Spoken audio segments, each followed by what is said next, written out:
Assalamualaikum warahmatullahi wabarakatuh. Alhamdulillahi rabbil alamin. Alhamdulillahilladzi arsala rasulahu bil huda wa dinil haqq liyuzhirahu 'ala ad-dini kulli wa kafa billahi syahida. Asyhadu an la ilaha illallah wahdahu la syarika lah wa asyhadu anna Muhammadan abduhu wa rasuluh la nabiyya ba'd. Allahumma fassalli wa sallim ala hadzal nabiyil karim wa ala alihi wa sahbihi ajma'in. Ma'asyiral muslimin, sidang jamaah zuhur yang dirahmati Allah. Bersyukur kita kepada Allah. Alhamdulillah atas segala nikmat dan karunia dari Allah. Kita dapat melangkahkan kaki, mengayunkan tangan menuju rumah Allah yang kita cintai. Salawat dan salam, Allahumma salli ala Muhammad wa ala ali Muhammad, senantiasa kita mohonkan kepada Allah, semoga tercurah buat junjungan kita Nabi Muhammad sallallahu alaihi wasallam. Bapak Ibu jamaah zuhur yang dirahmati Allah, pada hari ini kita telah memasuki 2 Rabiul Awal, bertepatan dengan 18 September 2023. Rabiul Awal ada suatu peristiwa yang sangat besar yang tidak bisa dilupakan oleh khususnya umat Islam. Dikatakan demikian karena pada bulan ini Rasulullah sallallahu alaihi wasallam dilahirkan ke muka bumi secara fisik. Walaupun sebenarnya Nur Muhammad itu lebih awal diciptakan dibanding makhluk lain, tanpa terkecuali Nabi Adam alaihi salam. Kelahiran Rasulullah sallallahu alaihi wasallam adalah anugerah terbesar, tidak hanya bagi umat manusia, tidak hanya bagi umat Islam, tetapi kelahiran Rasulullah sallallahu alaihi wasallam merupakan rahmatan lil alamin, membawa rahmat bagi seluruh alam. Maka oleh karena itu, pada kesempatan yang singkat ini, mari kita telisik kembali sedikit bagaimana meneladani sifat Rasulullah sallallahu alaihi wasallam. Karena ini yang paling penting dari kelahiran Rasulullah untuk kita sebagai umat Islam, memperingati atau mengingat kelahiran Rasulullah. Tidak ada artinya kalau kita tidak bisa mengambil ikhtibar, kalau kita tidak bisa belajar dari apa yang telah diajarkan oleh Rasulullah sallallahu alaihi wasallam. Maka kelahiran Rasulullah Sallallahu Alaihi Wasallam ke muka bumi ini tidak lain adalah hanya untuk liutammima makarimal akhlak, untuk menyempurnakan akhlak manusia. Akhlak tidak bisa kita identikkan dengan etika. Akhlak tidak bisa kita samakan dengan karakter. Akhlak tidak bisa kita samakan dengan moral. Kenapa demikian? Karena kata akhlak itu sendiri sama akar katanya dengan khaliq. Sama akar katanya dengan makhluk. Khaliq wallah, wal makhluk kullul alam. Khaliq ialah Allah. Makhluk segala apa yang diciptakan oleh Allah di alam ini. Maka kalau seseorang berakhlak, dia berperilaku, berperangai sesuai dengan apa yang ditentukan oleh Sang Khaliq. Di sini korelasi maknanya. Ada keterkaitan antara makna yang terdapat dalam kata akhlak, khaliq, dan makhluk. Maka oleh karena itu, Bapak Ibu jamaah zuhur yang dirahmati Allah, Allah Subhanahu wa taala berfirman di dalam Quran surah Al-Ahzab ayat 21. A'udzu billahi minasyaitonir rajim. Laqad kana lakum fi Rasulillahi uswatun hasanah liman kana yarjullaha wal yawmal akhir wa dzakarallaha katsiran. Sungguh telah ada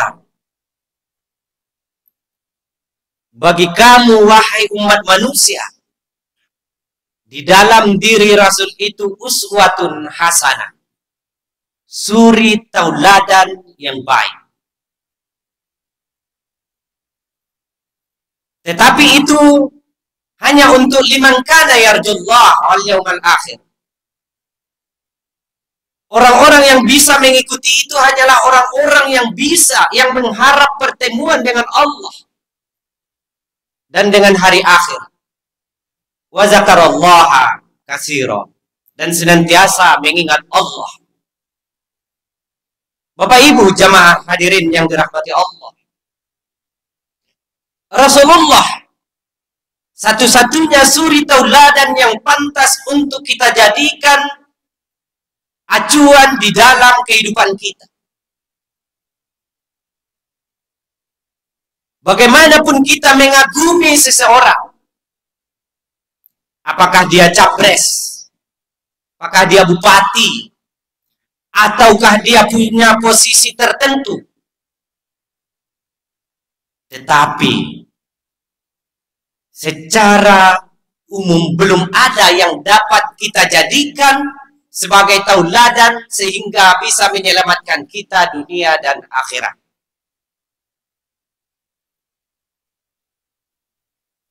Boleh saja kita kagum kepada seseorang, tidak ada yang melarang. Tetapi kekaguman kita jangan sampai melupakan kita kepada Allah Subhanahu wa taala. Ketika seseorang kagum dengan Rasulullah, maka secara otomatis dia telah mengagumi segala ciptaan Allah. Wa may yuti'illaha wa may yuti'ir rasul faqad ata'a Allah. siapapun yang mentaati Rasul, maka secara otomatis dia telah mentaati Allah Subhanahu wa ta'ala. Bapak Ibu jamaah zuhur yang dirahmati Allah. Maka oleh karena itu, sifat-sifat Rasulullah seharusnya dapat kita jadikan sebagai acuan di dalam mengarungi kehidupan kita di dunia ini. Kalau ditanya, apa dan berapa sifat Rasulullah? Secara umum, mungkin bisa dikatakan 90% umat Islam sudah menghafalnya.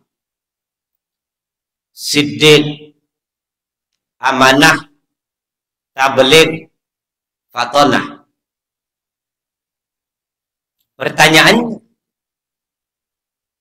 ini sifat Rasul yang telah kita hafal, sudah sejauh mana dapat kita implementasikan di dalam kehidupan kita?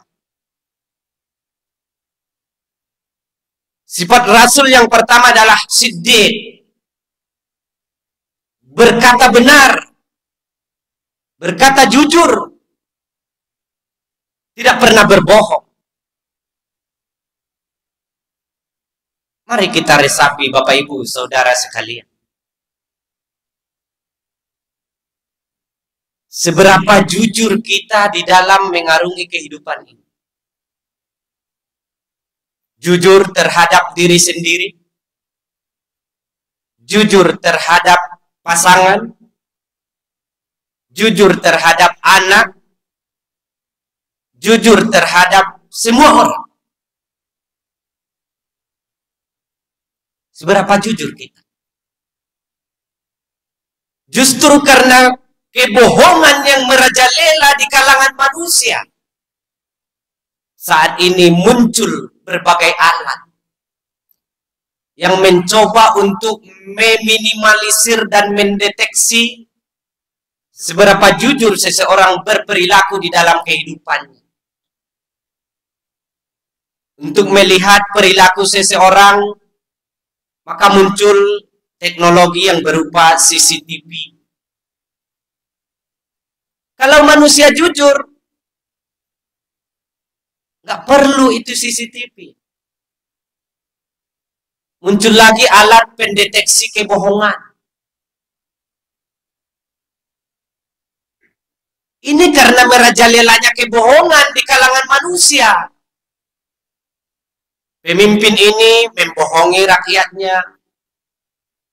Bapak yang ini membohongi istrinya.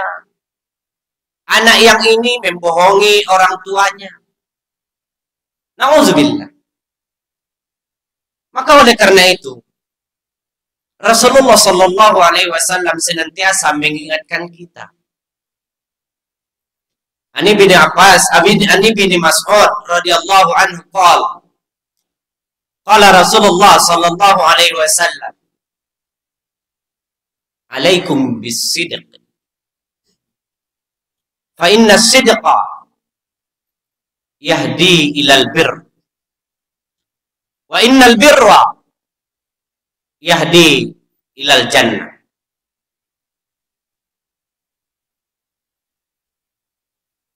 Hendaklah kalian berkata jujur. Karena apa? Karena kejujuran itu akan menghantarkan kalian menjadi orang yang benar. Dan kalau kalian sudah orang yang benar, maka kebenaran itu yahdi ilal jannah. Dia akan mengantarkan kita masuk ke dalam surga. Dan ini sejalan dengan firman Allah.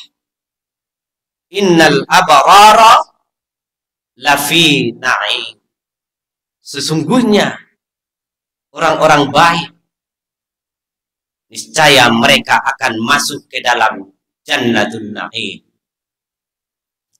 Bapak Ibu, jamaah zuhur yang dirahmati Allah, marilah kita mulai belajar bagaimana supaya kita bisa hidup menjadi orang yang jujur. Sifat Rasul yang kedua adalah amanah. Lagi-lagi kita tahu bahwa Rasul itu memiliki sifat amanah.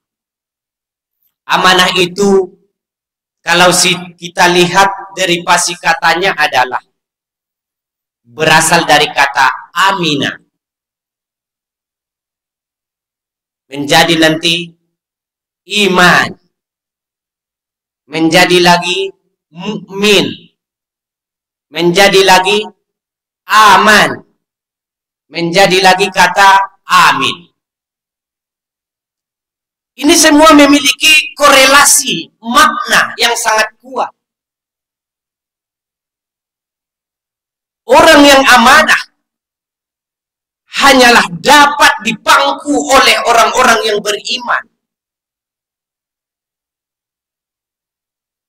Kalaulah seseorang menjadi amanah, maka sudah pasti seluruh orang yang di sekelilingnya itu menjadi aman. Ketika orang-orang sudah aman, semua orang sudah amanah,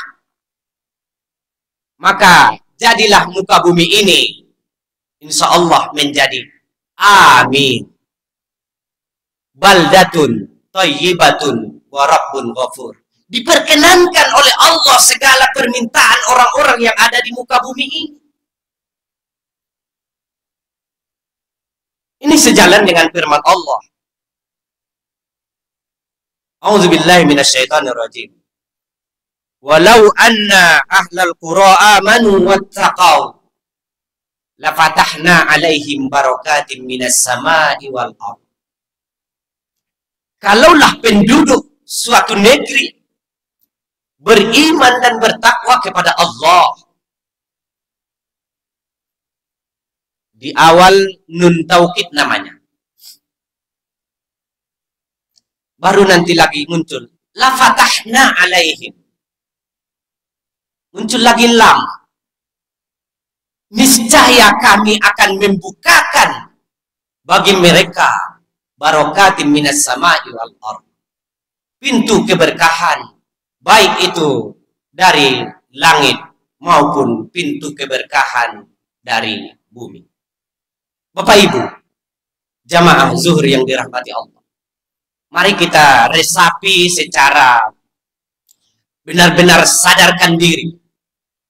Negara kita ini merupakan negara yang sangat kaya. Kaya SDA-nya, sumber daya alamnya.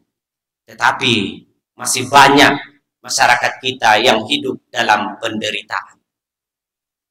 Kenapa bisa demikian? Bisa saja salah satunya karena penduduk negeri ini sudah tidak lagi mengindahkan sifat amanah.